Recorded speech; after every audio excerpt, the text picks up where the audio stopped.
What up, folks? I'm back once again reviewing another game. This time the video game is WWE Day of Reckoning 2 for the GameCube. And this is the fourth and final WWE game that was released for the Nintendo GameCube. And it has pretty much the same modes for that we saw from WWE Day of Reckoning, which are exhibition, story mode, create a superstar, tutorial, the shop zone, and the option. And as far as the exhibition mode, it has pretty much the same number of superstars, same number of legends, like WWE Day of Reckoning. The story mode is pretty much a continuation of the WWE Day of Reckoning story mode. This time you are a Raw superstar, and they go with the premise that you selected to be a Raw superstar from the first game, and this time you ended up losing World Heavyweight Championship to Triple H, and that was a match before the story mode technically got started, was where Triple H and Jericho had faced each other in the match for the World Heavyweight title, where Triple H had Jericho pin and Jericho had made Triple H tap out at the same time, which the match was declared the tie. The World Heavyweight Championship was vacant, and Eric Bischoff pretty much had made a tournament to declare a new World Heavyweight Champion, where the finals would take place at WrestleMania. Through first couple of weeks, the finals was set where you and Triple H face each other, but before the two of you face each other, the belt mysteriously gets stolen. The main ones who were being suspected of stealing it was pretty much you and Triple H, and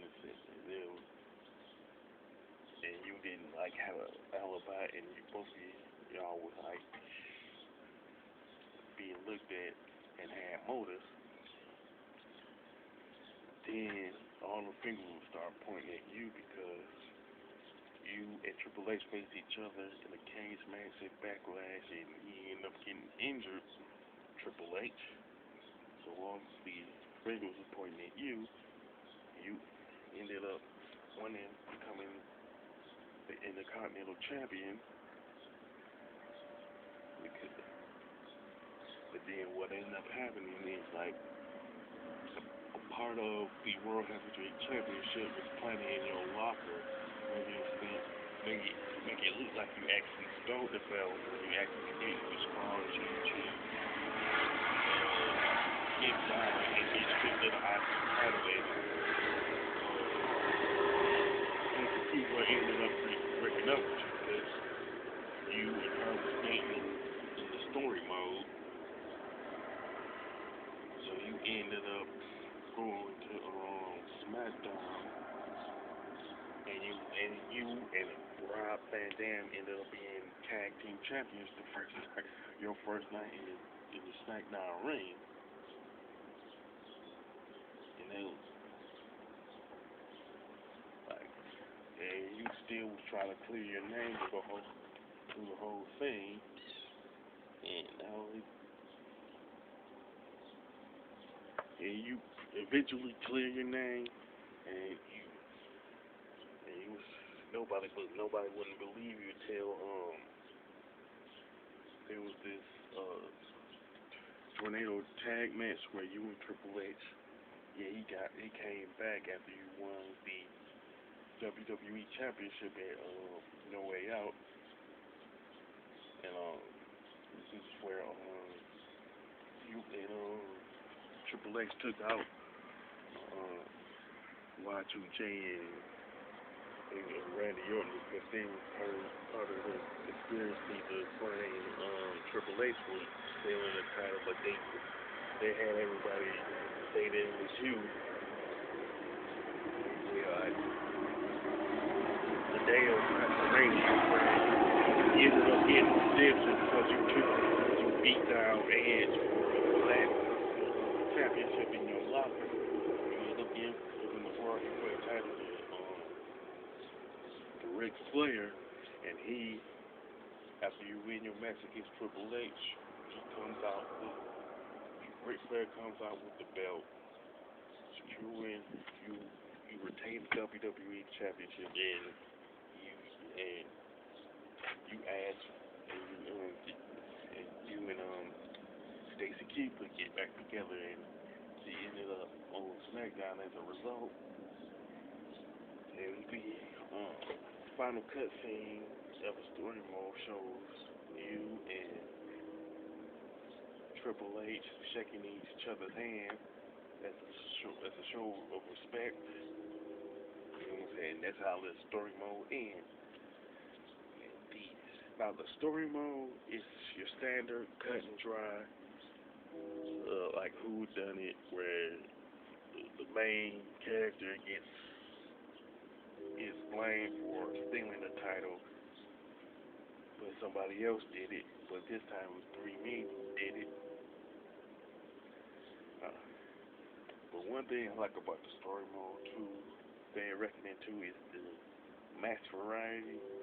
In that the only two matches that you don't compete in is the TLC match and the Iron Man match. Kind of with the gameplay, they did add a new submission system where you have four options of picking, say, like submit, West Hold, Talk.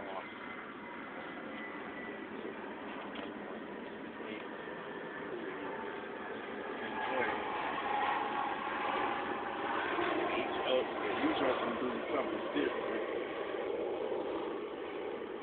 But it is a nice addition. Plus, you retain the momentum shift where you do it like once per match. Even though it doesn't like necessarily guarantee a victory, and you have like 5 legends in this game, like you do with the first WWE Day of Reckoning. But this time it's Bret Hart, Stone Cold, Hulk Hogan, Mankind, and The Rock.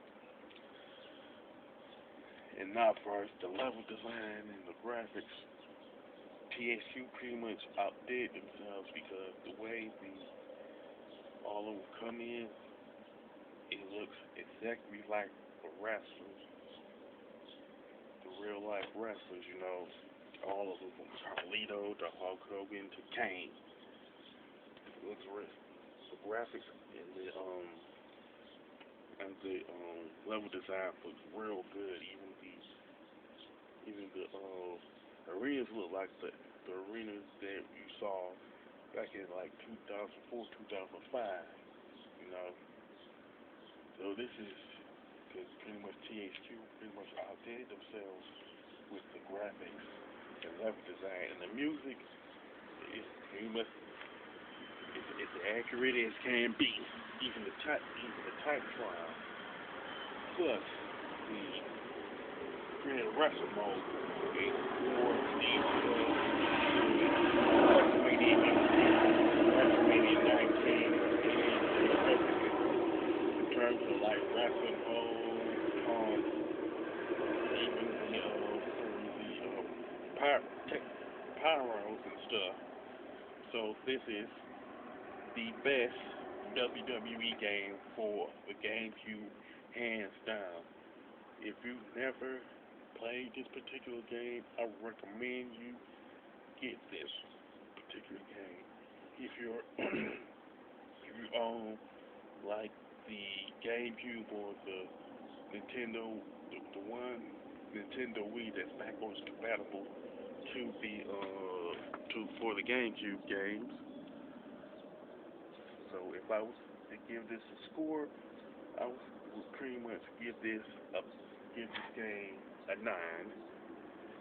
Now, if you like this game, or if you agree or disagree with what I had to say about the game, mention it in the comment section.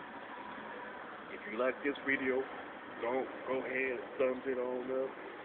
And don't forget to subscribe to my channel, Late My 6989. Until then, I will catch you on the next one.